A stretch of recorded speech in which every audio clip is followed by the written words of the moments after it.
بسم اللہ الرحمن الرحیم۔ میں جی اس وقت بریگیڈیئر اسد منیر ستارے امتیاز جن کو دیا گیا تھا ان کے گھر پہ کھڑا ہوں۔ ان کی بیٹی میرے ساتھ کھڑی ہیں اور ان کی وائف سے میری بہت ابھی تقریباً 1 گھنٹہ بات چیت ہوئی ہے اور انہوں نے مجھے ساری سٹوری سنائی ہے جو اسد منیر صاحب نیب کے ٹارچر سے گزرے۔ اور انٹرسٹنگ بات جو مجھے آج پتہ چلی کہ انہوں نے پہلی دفعہ جو سوئسائڈ اٹیمپٹ کی اس میں وہ مرے نہیں، وہ بچ گئے اور ان کی بیوی نے ان کو بچا لیا۔ دوسری جو انہوں نے سوئسائڈ اٹیمپٹ کی اکیلے میں جس میں ان کی ڈیتھ ہوئی، ان کی انہوں نے آج مجھے ساری سٹوری سنائی اور ان کو جس طریقے سے نیب نے ٹارچر کیا، جس طریقے سے نیب نے ان کو 5 سال نیب نے ان کو ٹارچر کر کے بلا کے نوٹسز بھیج کے اور اینڈ میں یہ کہا گیا کہ جی ہم آپ کو اریسٹ کرنے جا رہے ہیں۔ اور وہ بھی جو میں بات کرتا جا رہا ہوں آپ سے کہ لوگوں کو ذلیل کرنا، لوگوں کو اس طرح سے ان کی پگڑیاں اچھالنا کہ وہ اس سوسائٹی کا حصہ نہ رہ سکیں۔ اور یہ ایک میں نہیں سمجھتا کہ ایک ادارہ یہ کام ایز اے انسٹیٹیوشن کرے۔ میں سمجھ سکتا ہوں کہ ایک آدمی یہ کام کرے کسی کے لیے، مگر ایک ادارہ ایز اے انسٹیٹیوشن لوگوں کی پگڑیاں اچھالے، لوگوں کو ذلیل کرے اور اس حد تک ان کو پہنچا دے کہ وہ خودکشیاں کریں۔ تو میں نے آج ان کی وائف سے ڈیٹیل بات کی ہے، ان کی بیٹی بھی ہمارے ساتھ تھی میٹنگ میں، کہ ہم اس ایشو کو ہیومن رائٹس کمیشن میں بھی لے کے جائیں گے اور وہ تیار ہیں میرے ساتھ جانے کے لیے ہر جگہ جہاں کہ ہم یہ ایشو ریز کریں گے۔ جو پروسیجر ہے ہیومن رائٹس کمیشن کا وہ ہم وہاں ریز کریں گے۔ جو کورٹ آف لاء میں چیف جسٹس کو دوبارہ لیٹر لکھوں گا کہ جو لیٹر اسد منیر صاحب نے ان کو لکھا تھا اس پہ کیوں کوئی ایکشن نہیں ہوا، وہ بھی میں ان کو دوبارہ ریٹریٹ کروں گا۔ اور سینٹ میں بھی میں یہ ایشو اٹھاؤں گا کہ ایک ریزولوشن پاس کیا جائے اسد منیر کے فیور میں کہ جو ان کے ساتھ ہوا اور الٹیمیٹلی جو انہوں نے سوئسائڈ کی اس کی وجہ کیا تھی، اور جو مجھے سمجھ میں آتی ہے اس کی وجہ صرف نیب تھی۔ اور نیب کے جو طریقہ کار ہیں، نیب کا جو سسٹم ہے، وہ آدمی کو اتنا ختم کر دیتا ہے کہ اس سے بہتر ہے کہ وہ مر جائے بجائے وہ جیل جائے یا کہیں اور جائے۔ تو میں یہ سمجھتا ہوں کہ میڈیا کا جو رول ہے اس کے اندر، اور میڈیا کے ساتھ بھی جو چیزیں ہوتی رہی ہیں over a period of time, وہ اس کو بھی ہم اٹھائیں گے۔ میڈیا کو ہم ساتھ لے کے چلیں گے جہاں جہاں میرے ایفرٹس ہوں گے۔ کل میں جا رہا ہوں جو ہمارے کون تھے، خرم ہمایوں صاحب جو اکاؤنٹنٹ جنرل تھے، ان کے گھر، کیونکہ ان کی بھی فیملی سے میں سننا چاہتا ہوں کہ ان پہ کیا گزری۔ یہ بہت ضروری ہے جی سننا کہ آدمی کو اس سٹیج پہ کون لایا کہ اس نے اب خودکشی کر لی۔ یہ جب آپ لوگ سنیں گے، میں نے آج ان کی وائف سے ریکویسٹ کی تھی کہ میڈیا کے انڈر یہ میٹنگ ہو، مگر وہ ایموشنل تھی اور وہ نہیں چاہتی تھی کہ وہ میڈیا میں آئیں، اسی لیے میں نے ان کی بیٹی کو ریکویسٹ کی، وہ آج آئی ہیں، وہ بھی آپ کو بتائیں گی۔ اب آپ کچھ کہنا چاہیں تو۔ چیئرمین، سینٹ کا جو بیہیویئر ہے اس کو آپ کیسے دیکھتے ہیں؟ کیونکہ ہم یہ دیکھ رہے ہیں کہ سینٹ کے چیئرمین کی جانب سے رکاوٹیں آ رہی ہیں چیئرمین کو بلانے میں بھی، اور آپ کی جو موشن ہے اس کے حوالے سے۔ اعجاز صاحب، میں نے تو کل کھڑے ہو کے کیا کہا کہ پارلیمنٹ ڈری ہوئی ہے، اس کا کیا مقصد ہے؟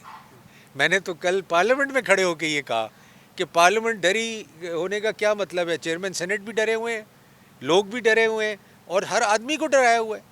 دیکھیں یہی آج، اور انہوں نے ایک اور جی ان کی بیٹی نے، ان کی وائف نے بڑی انٹرسٹنگ بات کی جو میں جنرل باجوہ کو میسج دینا چاہتا ہوں۔ انہوں نے کہا جی کہ فوج بھی ان کے ساتھ نہیں کھڑی رہی۔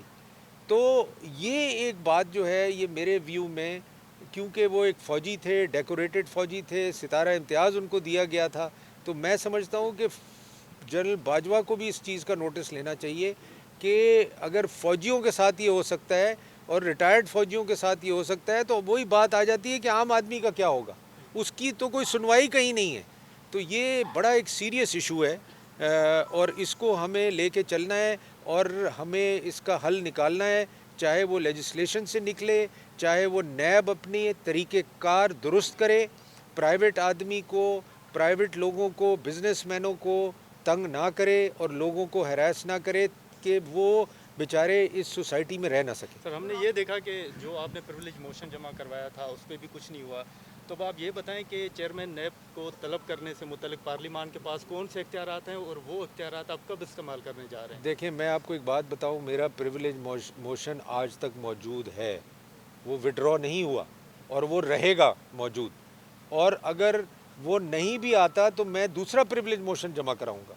और ये करार रेजोल्यूशंस जो हैं ये आज तक मौजूद हैं, अगर सेशन दोबारा आएगा, गवर्नमेंट का आएगा, ये उसमें आएंगे, ये ख़त्म नहीं होंगे। अगर किसी की गलत फहमी है कि ये विड्रॉ हो जाएंगे और रेजोल्यूशन ख़त्म हो जाएंगे, ये नहीं होंगे। ये बताइए मीना, जिस तरह से आपने ये मामला उठाया है, तनकीद की जा रही है कि डिप्टी चेयरमैन साहब अगर चाहते तो पहले भी लोग इस तरह से हरासा होते रहे हैं, लोगों को हरासा किया जाता रहा है और नोटिस देता रहा नैब, अब इनको जो है वो ख्याल आया इन चीज़ों का। देखें, मैं ये अक्सर मैं ये बात सुनता हूँ, आप उन्हीं लोगों से पूछें कि 1.5 साल से चेयरमैन नैब को कौन लेटर्स लिखता था? कोई और तो डिप्टी चेयरमैन नहीं था, 1.5 साल पहले मैं ही था। सबसे पहले लेटर पार्लियामेंटेरियंस के लिए किसने लिखा? वो मैंने लिखा। हालांकि लोगों ने आके मुझे डराया कि आप ये क्या कर रहे सर, लेकिन हैं, ये आपके पीछे पड़ जाएंगे। लेकिन वो नहीं, पार्लियामान में आए नहीं। नहीं, पार्लियामेंट में आने के लिए नहीं लिखा था मैंने। वो लेटर मैंने लिखा था कि आप पार्लियामेंटेरियंस को नहीं बुलाएंगे, आप पार्लियामेंटेरियंस को केस रजिस्टर करने से पहले आप हमें बताएंगे कि पार्लियामेंटेरियन के ख़िलाफ़ क्या चीज़ है। तो ये बात मुझे हर दफ़ा ये मीडिया कहती है। देखें, मौका ऐसा पहुंच गया, हालात ऐसे पहुंच गए कि मुझे ये स्टेप लेने पड़े, और अब जितने आगे भी स्टेप लेने हैं वो भी मैं लूँगा ताकि इसका कोई रिज़ल्ट निकले एंड में, और नैब जो है एक सही इदारा बने जो कि जिस चीज़ के लिए बनाया गया था, जिस काम के लिए बनाया गया था वो काम करे। ये जो इन चक्रों में नैब घुस चुका है और गलत चीज़ें कर रहा है वो ख़त्म हो। सर, आप खुद एक लॉ मेकर हैं, आप अपने जो एविडेंसेस हैं आपको कोर्ट में क्यों नहीं देते? सेकंडली कोर्ट में दे रहा हूँ मैंने कोई डिफिकल्ट, हु इज रिफ्यूटिंग दैट? मैं तो मैंने तो खुद कहा है ऑन द फ्लोर कि जी नैब मेरे खिलाफ रेफरेंस फाइल करे, उन्होंने कर दिया, अब मैं कोर्ट में जवाब दूंगा। मगर that does not stop me from what NAB is doing. I will continue my struggle जो, और मैं पूरे पाकिस्तान जाऊंगा। मैं आपको ये बता दूं, ये पार्लियामेंट और पार्लियामेंटेरियंस को लेके जाऊंगा। अब मैंने पार्लियामेंटेरियंस को कहा है कि आपने भी ये मूवमेंट में मेरे साथ हाथ देना है। हालांकि वो बेचारे मोस्टली डरते हैं, क्योंकि उनको ये डर होता है कि कल हमें किसी चीज़ में, ये नैब इतना गंदा इदारा है कि हमें किसी चीज़ में, वो एक ज़माना होता था कि आप सुनते थे कि जी वो थानेदार ने भैंस चोरी के इल्ज़ाम में डाल दिया, थानेदार ने गाड़ी चोरी के इल्ज़ाम में डाल दिया। तो अब ये नैब भी एक थाने से वर्ष इदारा बन गया है कि आप बोलेंगे तो आपको नोटिस आ जाएगा, कोई और बोलेगा तो उसको किसी और चीज़ का नोटिस आ गया। तो ये काम ख़त्म होना है जी, और हमारा गोल यही है कि ये काम ख़त्म होना है। बाकी प्रोजेक्ट किया ना आपने, आपकी और याद जरूर साहब की चैट का कन्वर्सेशन का, जी इसमें वो ये कहते हैं कि जो तमाम से प्लॉट्स थे किडनी हिल्स के, जी वो इम्यूनिटी के प्लॉट्स थे और देखें, वहाँ पे पार्क बनना था, और देखें मेरी एक बात सुने, ज़रूर फोरेंसिक ऑडिट कराएं, ज़रूर फोरेंसिक ऑडिट कराएं, ज़रूर हमारी कॉन्वर्सेशंस रिकॉर्ड करें, ज़रूर करें। मैं तो उनको कहता हूँ कोर्ट में आए लेके, देखें कोर्ट में आए लेके। मैं तो चाहता हूँ कि ये चीज़ें कोर्ट में आएँ और जजेस देखें ये तमाशा कि ये नैब ने क्या तमाशा लगाया हुआ है।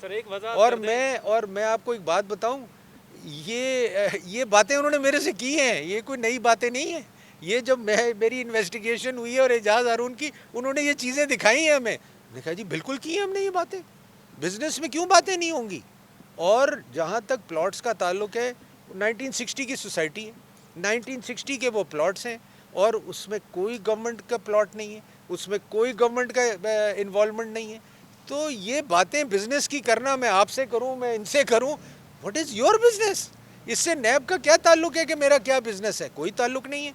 ताल्लुक अगर कोई बनता है तो एफबीआर का बनता है, ताल्लुक अगर कोई बनता है तो किसी और इदारे का बनता है। नैब का क्या ताल्लुक है? नैब कब से नैब को ये मैंडेट दिया गया उनके कानून में कि आप जाके प्लॉटों को डिस्कस करें?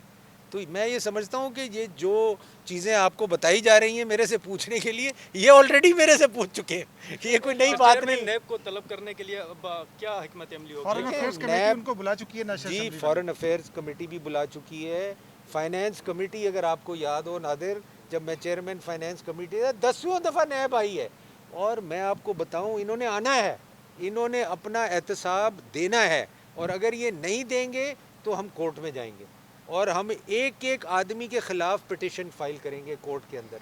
उसकी मैंने सारे अपने लाएमल तैयार किए हुए हैं, कोई चीज़ अगर नहीं होगी रिजॉल्व तो मैं नेक्स्ट स्टेप में जाऊंगा। तो ये आप अपने दिमाग से निकाल दें कि ये मैटर ख़त्म होगा, ये बिल्कुल ख़त्म नहीं होगा, ये चलता रहेगा जब तक नैब सही नहीं होगी।